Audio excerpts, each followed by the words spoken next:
Karim Adeyemi to Manchester United, the £70 million move that could transform our attack. Welcome back to United Daily Updates, the only place you need for honest Manchester United news and analysis. If you have not subscribed to our YouTube channel yet, what are you waiting for? We give you daily videos with no clickbait, just the truth about our club.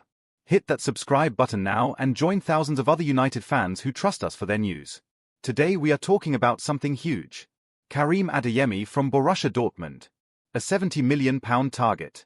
A player who could be the next Bryan Mbeumo. And a transfer that might actually happen this January. The hook. Could United really sign another £70 million attacker? Think about this for a moment. Manchester United just spent £71 million on Bryan Mbeumo in the summer. He has been brilliant.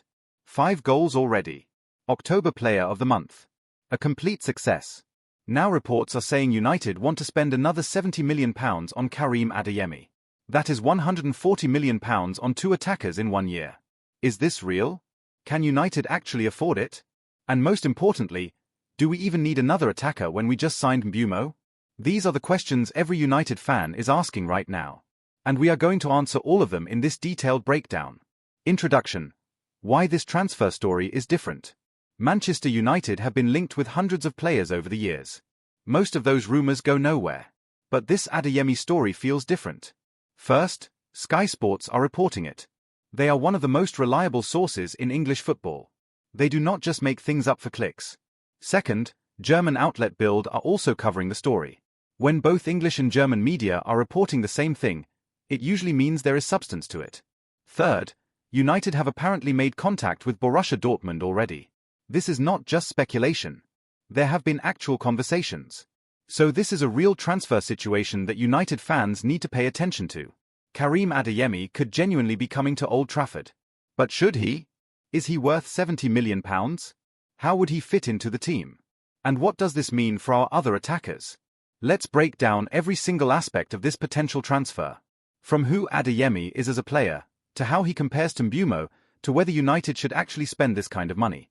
By the end of this article, you will know everything you need to know about Karim Adeyemi and this potential move to Manchester United.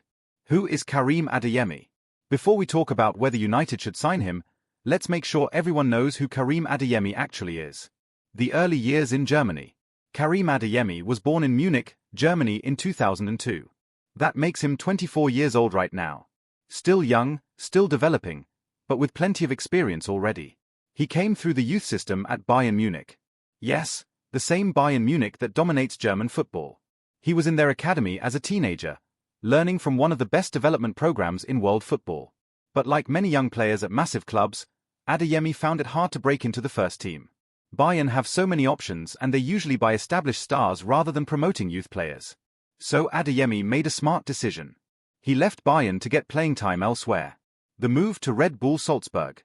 In 2018, when he was just 16 years old, Adeyemi joined Red Bull Salzburg in Austria. This turned out to be a brilliant move for his career. Red Bull Salzburg are known for developing young talent. They gave Erling Haaland his platform before he became one of the world's best strikers. They did the same for Sadio Mane earlier in his career. Adeyemi followed that same path. He joined the youth team, worked his way up, and eventually broke into the first team. And when he got his chance, he took it. In the 2021-2022 season, Adeyemi exploded onto the scene. He scored 19 goals in 28 league matches. 19 goals as a 19 and 20-year-old. That is incredible output. He was not just scoring against weak Austrian teams either. Salzburg play in the Champions League regularly. Adeyemi scored against top European clubs and showed he could perform on the big stage. His performances that season earned him a move to one of Europe's elite clubs. The Borussia Dortmund chapter. In 2022, Borussia Dortmund paid around €30 million to sign Adeyemi from Salzburg. This was seen as a major coup for Dortmund. They were getting one of Europe's hottest young talents. Dortmund are famous for developing young players. They turned Jude Bellingham into a superstar before selling him to Real Madrid for over £100 million. They did the same with Jadon Sancho before he came to United. So Adeyemi joining Dortmund made perfect sense. He would continue his development at a club that knows how to handle young talent. But his time at Dortmund has been a bit up and down. He has shown his quality in flashes. Moments of brilliance. Games where he looks unplayable. But also periods of inconsistency. This season, 2025 to 2026, He has scored 3 goals so far. Not amazing numbers, but the season is still young. International career with Germany. Adeyemi has also broken into the German national team. He has earned several caps and is part of their plans for major tournaments. Playing for Germany is a huge achievement. They have so many talented players to choose from. The fact that Adeyemi has become a regular squad member shows his quality. Germany see him as part of their future. A player who can contribute for years to come. What type of player is he? So what does Adeyemi actually do on a football pitch? What are his strengths? His biggest quality is pace. The man is rapid. Genuinely one of the fastest players in world football. When he gets the ball and runs at defenders, very few people can keep up with him. He plays on the right wing mostly, cutting inside onto his stronger left foot. Sound familiar? That is exactly what Bryan Mbeumo does for United. Adeyemi is also a good dribbler. He can beat players one-on-one. He is confident taking people on and creating chances for himself. His finishing is decent. Not world-class yet, but good enough to hurt teams. When he gets into scoring positions, he usually makes the keeper work. Defensively, he works hard. He is not lazy. He tracks back and helps his team. Modern wingers need to do this, and Adeyemi understands that. But there are weaknesses too. His decision-making can be suspect. Sometimes he tries to do too much. He can be inconsistent from game to game. And at 24, you would expect him to be more polished than he is. Think of him as a raw talent who is still developing. Not the finished product yet, but with huge potential if coached properly. The Bryan Mbeumo connection. The reports are calling Adeyemi another version of Bryan Mbeumo. Let's examine that comparison closely. How United signed Mbeumo. Last summer, Manchester United made one of their best signings in years. They paid £71 million to Brentford for Bryan Mbeumo. That was a lot of money. Some people questioned whether Mbeumo was worth it. But United believed in him, and so far, they have been proven right. Mbeumo came to United with a reputation as a goalscorer. He scored 20 league goals for Brentford in his final season there. That is elite-level production. Mbeumo's impact at United. And he has hit the ground running at Old Trafford. 5 goals in 11 Premier League appearances so far this season. That makes him our top scorer in the league. But it is not just the goals. It is the way he plays. Mbeumo brings energy, movement, and quality. He makes the whole attack better. He has been playing on the right side in behind the striker. He cuts inside onto his left foot and causes defenders all sorts of problems. United fans love him. He won Player of the Month for October. He has justified every penny of that £71 million fee. The similarities with Adeyemi. So how is Adeyemi similar to Mbeumo? Let's list the ways. First, both play on the right wing. That is their natural position. Second, both are left-footed. They like to cut inside onto their stronger foot and shoot or create chances. Third, both have excellent pace. They can run in behind defenders and stretch the opposition. Fourth, both are goal threats. They know how to get into scoring positions and finish chances. Fifth, both work hard defensively. They are not luxury players who just stand around waiting for the ball. The comparisons are actually quite strong. If you squint, Adeyemi does look like a younger, slightly less polished version of Mbeumo. The key differences. But there are differences too. Important ones that we need to acknowledge. Mbeumo is 26 years old. Adeyemi is 24. 2 years might not sound like much, but in football development, it matters. Mbeumo had proven himself in the Premier League. He scored 20 goals in the toughest league in the world. Adeyemi has only played in Austria and Germany. Mbeumo is more consistent. You know what you are getting from him week in and week out. Adeyemi can be brilliant one week and invisible the next. Mbeumo is also more clinical. His finishing is genuinely elite level. Adeyemi is good but not at that standard yet. So while the comparisons are valid, Mbeumo is the more polished, proven player right now. Adeyemi is the rawer talent with potential to reach that level. The statistical breakdown. Let's look at Adeyemi's numbers this season in detail. Because stats do not lie about a player's contribution. Goals and assists. Adeyemi has scored 3 goals in the Bundesliga so far this season in 10 appearances.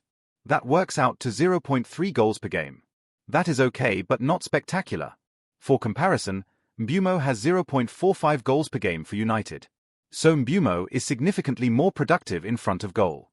The assist numbers are not mentioned in the reports, which suggests they are not impressive. Top wingers should be creating chances as well as scoring them. Dribbling numbers. This is where Adeyemi shines. He completes 2.3 dribbles per 90 minutes. That is excellent. For context, elite dribblers in the Premier League usually complete around 2 to 3 dribbles per game. So Adeyemi is right up there with the best. This shows he can beat defenders one-on-one. He can create space for himself. That is valuable in tight games where defenses are well organized. Touches in the opposition box. Adeyemi gets 6.8 touches in the opposition box per 90 minutes. This is a really important stat. It shows he is getting into dangerous positions regularly. He is not staying wide and crossing. He is coming inside and getting chances to score. For a winger, anything above 5 touches in the box per game is considered good. 6.8 is excellent. Shooting stats. He takes 2.8 shots per 90 minutes. That is solid but not amazing. Elite forwards and wingers usually take 3 to 4 shots per game. So Adeyemi could be more aggressive in shooting situations. But 2.8 is still decent. It shows he is looking for his shot when he gets the ball in dangerous areas. Pass accuracy. His pass accuracy is 75%. This is okay but not great. For comparison, most Premier League wingers have pass accuracy around 75 to 80%. So Adeyemi is right on the lower end of acceptable. This might be a concern. The Premier League is faster and more intense than the Bundesliga. If his passing is already just 75% in Germany, will it drop lower in England? Physical and defensive numbers. Adeyemi wins 5.9 duels per 90 minutes. That is good for a winger. It shows he is willing to fight for the ball and compete physically. His aerial success rate is 60%. For a player who is not particularly tall, that is impressive. It shows good timing and leap. These numbers suggest Adeyemi would not be bullied physically in the Premier League. He can handle the rough and tumble nature of English football. What the stats tell us overall. Looking at all these numbers together, what picture emerges? Adeyemi is a winger who can dribble past players and get into dangerous positions. He shoots regularly and wins his physical battles. But his end product could be better and his passing needs improvement. He is not a complete player yet. There are areas where he needs to develop. But the raw tools are there. For £70 million, you would want better numbers than this. But you are also betting on potential and what he could become with better coaching and better teammates around him. Why Manchester United want Adeyemi? So why are United interested in signing Karim Adeyemi? Let's think through the logic. Adding depth to the attack. Even with Mbeumo playing well, United need more attacking options. You cannot compete for titles with just one quality winger. Look at Manchester City. They have Bernardo Silva, Savinho, Doku, and others. Liverpool have Salah, Diaz, Gakpo. The top teams have multiple high-quality attackers. United have Mbeumo on the right. Garnacho and Rashford on the left. Ahmad as a backup. That is decent depth but not great. If Mbeumo gets injured or needs rest, who plays on the right? Ahmad is talented but inexperienced. Antony has not worked out. United need another option. Adeyemi would provide that option. He could start some games and come off the bench in others. That rotation keeps everyone fresh. Competition raises everyone's game. When players know their spot is not guaranteed, they perform better. Competition for places is healthy. Right now, Mbeumo knows he will start every game when fit. There is no real competition for his position. If Adeyemi arrives, suddenly Mbeumo has to perform every week or he might lose his place. That edge can push players to another level. The same is true for Adeyemi. He would have to earn his starts. That hunger to prove himself could bring out his best football. Tactical flexibility. Having two quality right wingers gives Ruben Amorim tactical options. Maybe in some games you want Mbeumo's clinical finishing. In other games, you want Adeyemi's pace and dribbling. Different opponents require different approaches. Amorim could also play them together in certain formations. One on the right, one on the left, with Garnacho or Rashford rested. That flexibility is valuable over a long season with multiple competitions. Preparing for the future. Football moves fast. Players get older. Form drops. Injuries happen. Mbeumo is 26 now. He has maybe 4 or 5 years at his peak. What happens after that? If United sign Adeyemi now at 24, they are setting themselves up for the future. By the time Mbeumo starts declining, Adeyemi will be hitting his prime. That long-term thinking is smart. It avoids the boom and bust cycle where you need to replace multiple players at once. The Ruben Amorim factor. Ruben Amorim clearly wants attacking players who can run, dribble, and create chaos for defenses. Adeyemi fits that profile perfectly. His pace and directness are exactly what Amorim looks for in wide players. There is also something to be said for signing players early in a manager's tenure. It allows them to shape the squad in their image. Amorim might see Adeyemi as a key part of building the attack he wants at Manchester United. The statement signing. Spending £70 million on a player makes a statement. It shows ambition. It tells rivals that United are serious about competing again. After years of mediocrity, United need to show they can still attract top talent and spend big when needed. Signing Adeyemi would send that message. It would generate excitement among fans and worry among opponents. The £70 million question. Let's address the elephant in the room. Is Karim Adeyemi actually worth £70 million? What Dortmund are asking. According to Bild, Borussia Dortmund value Adeyemi at around £70 million. That is what they would want to sell him. This is not a random number. Dortmund are smart in the transfer market. They know what players are worth. They have sold many young stars for huge fees. But just because Dortmund wants 70 million does not mean Adeyemi is actually worth that much. Comparing to other transfers. Let's look at what other similar players have cost recently. Antony cost United £85 million. That was way too much and everyone knows it now. Jadon Sancho cost United £73 million. Also too much, and he barely played before leaving on loan. Rafinha cost Barcelona around £50 million. He has been decent but not amazing. Based on these comparisons, £70 million for Adeyemi feels expensive. He has not proven as much as these players had when they moved. The potential premium. But here is the thing about young players. You pay for potential as much as current ability. Adeyemi is 24. He could play at the top level for another 10 years. If he reaches his ceiling, 70 million might look like a bargain in a few years. Compare that to signing a 28-year-old for 50 million. You get 3 good years and then the player declines. The long-term value is not there. So part of the 70 million is betting on Adeyemi becoming even better. That is the potential premium. The Premier League tax. Another factor is the Premier League tax. Everyone knows English clubs have money. So they get charged more for players. If Adeyemi was moving to a Spanish or Italian club, he might cost 50 or 55 million pounds. But because it is United, Dortmund can ask for 70 million. This is frustrating, but it is reality. United always pay more because everyone knows they can afford it. The January premium. There is also a winter window premium to consider. Clubs do not want to sell their best players in January. It disrupts their season and they cannot easily replace the player. So they charge extra. Maybe Adeyemi would cost 60 million in the summer. But Dortmund wants 70 million in January because it is more inconvenient for them. United need to decide if paying that extra 10 million is worth getting the player 6 months earlier. The honest assessment. Is Adeyemi worth £70 million based on what he has shown so far? Probably not. That feels like an overpay. But could he be worth 70 million based on what he might become? Maybe. If he develops properly and reaches his potential, then yes. This is the gamble United would be taking. Paying top dollar for a player who is not quite elite yet but could be with the right coaching and environment. How Adeyemi would fit at Manchester United. Let's get tactical and think about how Adeyemi would actually fit into United's team. The formation factor. Ruben Amorim typically uses a 3-4-3 or 3-4-2-1 formation. This has wide forwards who come inside and central forwards who can drop deep. Adeyemi would fit naturally as one of those wide forwards. He would start on the right, drift inside onto his left foot, and look to shoot or create chances. This is basically the same role Mbeumo plays now. So Adeyemi would not need to learn a new position or new responsibilities. Rotating with Mbeumo. The most likely scenario is Adeyemi and Mbeumo rotating for the right wing spot. Some games, Mbeumo starts. Other games, Adeyemi starts. And sometimes both are on the pitch together in different positions. This rotation keeps both players fresh. It means neither is playing 3 games a week and burning out. Over a long season with Premier League, Europa League, FA Cup, and League Cup, that rotation becomes crucial. Playing alongside Mbeumo. Could Amorim play both Mbeumo and Adeyemi in the same lineup? Possibly. One could play on the right, the other on the left. Or one could play as the central forward with the other wide. Both players are versatile enough to play multiple positions. So there are ways to get them both on the pitch. The question is whether that is actually a good idea. You might be leaving out Garnacho or Rashford to do it. Is that wise?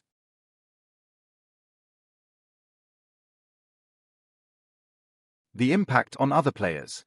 If Adeyemi joins, what happens to the other attackers? Ahmad becomes fourth choice on the right wing. That is a problem for his development. He needs game time to improve. Antony falls even further down the pecking order. He might as well leave at that point. Garnacho and Rashford would still compete for the left wing spot. But if Amorim starts playing Bumo or Adeyemi on the left sometimes, their minutes could drop too. This is the challenge with having so many attackers. Someone always ends up unhappy because they are not playing enough. The pressing and defensive work. Modern wingers need to press and defend. Amorim will demand that from all his forwards. Based on his stats, Adeyemi does work hard. He wins duels and competes physically, so he should be fine with the defensive requirements. But there is a difference between pressing in the Bundesliga and pressing in the Premier League. The intensity is higher in England.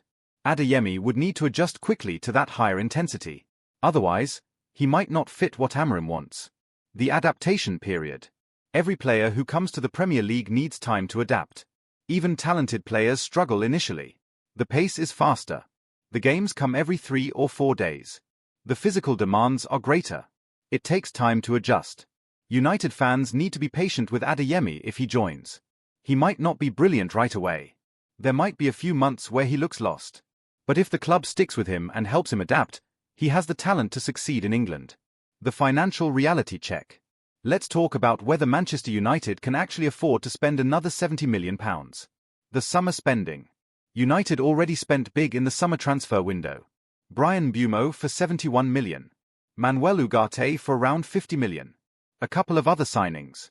That was over £130 million spent in one window. That is a lot of money, even for a club like United. Financial fair play concerns. Financial fair play rules limit how much clubs can spend relative to their revenue. United need to be careful not to break these rules. Spending another £70 million in January might push United close to the limit. The club would need to be sure they can stay within the rules. One way around this is structuring payments over multiple years. You pay £20 million now, £20 million next year, and so on. That spreads the FFP impact. The ownership situation. Sir Jim Ratcliffe and Ineos now have significant influence over United's football operations. They control transfer decisions. Ineos have money. They are not afraid to spend if they believe in a player. But they also want to be smart about it. Would they approve another £70 million signing just months after Mbeumo? Maybe, if they think Adeyemi is worth it. Revenue considerations. United generate huge revenue from commercial deals, matchday income, and broadcasting rights. They can afford big transfers if needed. But revenue has been down recently because United are not in the Champions League. That loss of income does matter. The club needs to balance ambition with financial responsibility. Spending £70 million on Adeyemi needs to make sense for the long-term financial health of the club. The January versus summer decision. One option is to wait until summer to sign Adeyemi. That gives United more time to raise funds through player sales and spread the cost. But the risk is another club might sign him in the meantime. Or Dortmund might increase the price if Adeyemi has a great second half of the season. Sometimes you have to pay a premium to get your target when you want them. The question is whether this is one of those times. What player sales could fund it? If United sell players in January, that could help fund the Adeyemi deal. Antony could be sold. He is not playing and is not part of the plans. Maybe a club would pay 25 to 30 million for him. Casemiro might leave for Saudi Arabia if the right offer comes. That could bring in 20 to 25 million. Victor Lindelof is out of contract soon. Selling him now for 5 to 10 million makes sense rather than losing him for free. If United can raise 40 to 50 million from sales, then spending 70 million on Adeyemi becomes more manageable. The risks of this transfer. Every big transfer carries risk. Let's be honest about what could go wrong with signing Adeyemi. The Bundesliga to Premier League adjustment. Many players have struggled moving from the Bundesliga to the Premier League. Jadon Sancho is the obvious example at United. Sancho was brilliant at Dortmund. He scored goals, created chances, looked like a superstar. Then he came to United and struggled badly. Why? The Premier League is different. It is faster, more physical, more intense. What works in Germany does not always work in England. Adeyemi could face the same problem. He might find the Premier League too difficult and his form could collapse. The inconsistency issue. Even at Dortmund, Adeyemi has not been consistent. Some games he looks amazing. Other games he disappears. That inconsistency might get worse in a more demanding league. And United fans have no patience for inconsistent players. If Adeyemi goes through patches where he is not contributing, the criticism will be brutal. Especially if he costs £70 million. The injury risk. Any player can get injured.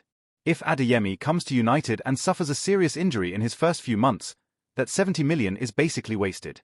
This is why medical examinations are so thorough before transfers. But even the best doctors cannot predict every injury. United have had terrible luck with injuries to attackers recently. The last thing they need is another expensive signing who cannot stay fit. The squad harmony impact. Bringing in Adeyemi might upset other players who see their minutes decrease. Ahmad will be frustrated. Garnacho might wonder about his future if Adeyemi starts playing on the left sometimes. Anthony will know he has no chance. Managing squad harmony is crucial. If players become unhappy, it can poison the atmosphere and hurt team performance. The tactical fit question. What if Adeyemi just does not fit how Amorim wants to play? What if his style does not mesh with United's approach? Amorim has specific ideas about how his team should function. If Adeyemi cannot or will not play that way, he will not succeed. This is the risk with any signing. You think the player will fit, but once they arrive, it becomes clear they do not. The opportunity cost. Spending £70 million on Adeyemi means not spending that money on someone else. Maybe United need a midfielder more urgently. Maybe a centre-back would be a better investment. Every pound spent on Adeyemi is a pound not spent elsewhere. United need to be absolutely sure Adeyemi is the right priority. Otherwise, this could be a very expensive mistake. The pressure and expectations.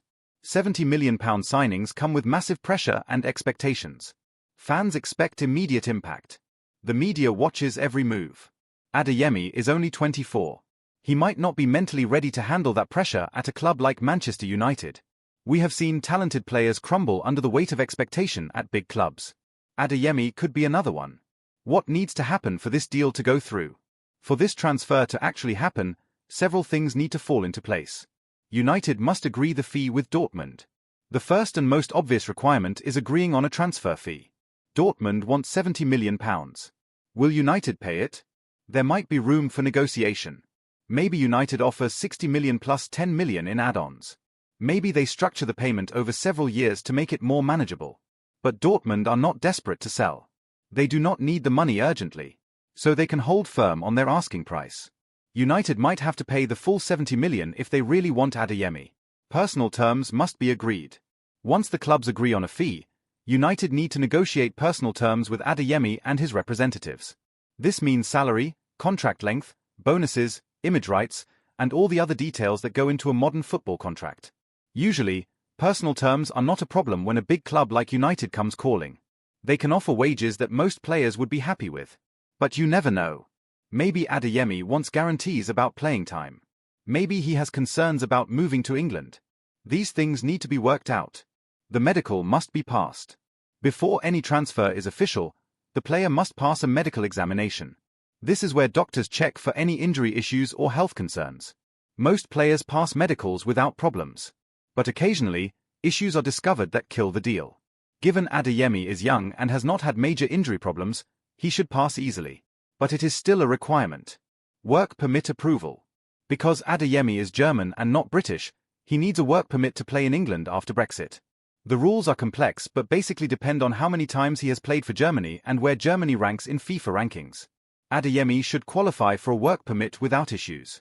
But it is still a bureaucratic step that needs to happen. Dortmund must accept losing him mid-season. This might be the biggest obstacle. Dortmund are competing for the Bundesliga title and in the Champions League. Losing Adeyemi in January weakens their squad. Can they afford to do that in the middle of their season? Niko Kovac, the Dortmund manager, will not want to lose a key player. He will push the board to keep Adeyemi until summer at least. United might have to pay a premium to convince Dortmund to sell now rather than wait until summer. United must have budget available. As we discussed, United need to have £70 million available to spend. Or they need to structure the deal creatively to work within their budget. This might require selling players first to raise funds. Or getting creative with payment terms and add-ons. The financial aspect is always tricky. But if United really want Adeyemi, they will find a way to make the numbers work. Amorim must approve the signing. Ultimately, Ruben Amorim needs to want Adeyemi. If the manager does not think the player fits his system, the transfer will not happen. Based on reports, Amorim does want athletic, pacey attackers like Adeyemi. so he is probably on board with this signing. But Amorim needs to be 100% sure. £70 million is too much money to spend on a player the manager has doubts about. Alternative scenarios and targets. What if the Adeyemi deal does not happen? Who else could United sign instead? Waiting until summer. The most obvious alternative is just waiting until the summer transfer window. That gives United more time and a bigger budget. There will be more attacking players available in summer as contracts expire and clubs are more willing to sell. The risk is Adeyemi might not be available anymore. But there are always other options in football. Other right-wing targets. If United want a right winger but Adeyemi is too expensive, who else is out there? Mohamed Kudus at West Ham has been mentioned. He is talented and more proven in the Premier League. Michael Olise was a target before he joined Bayern Munich. Obviously not available now, but that is the profile United were looking at. Jared Bowen is another West Ham player who could do a job. He knows the Premier League inside out. The problem is most of these alternatives would also cost £50 to £60 million minimum. So the savings are not huge. Going for a different position. Maybe United decide their money is better spent elsewhere. A central midfielder might be more urgent. Someone to replace or rotate with Casemiro. A centre-back could be needed if injuries continue. Strengthening the defence might bring more value than another attacker. A left-back would give more balance to the squad. Luke Shaw cannot stay fit and Tyrell Malacia has struggled. Sometimes the best transfer decision is not signing anyone and being patient. Promoting from within. United have young attacking players in the academy. Maybe one of them deserves a chance. Giving opportunities to academy players saves money and builds connection with the fans. Everyone loves a homegrown hero. But academy players are always a risk. They might not be ready for first-team football yet. A surprise target. Sometimes United work on transfers in secret and announce them out of nowhere. There might be a player United are tracking that has not been leaked to the media yet.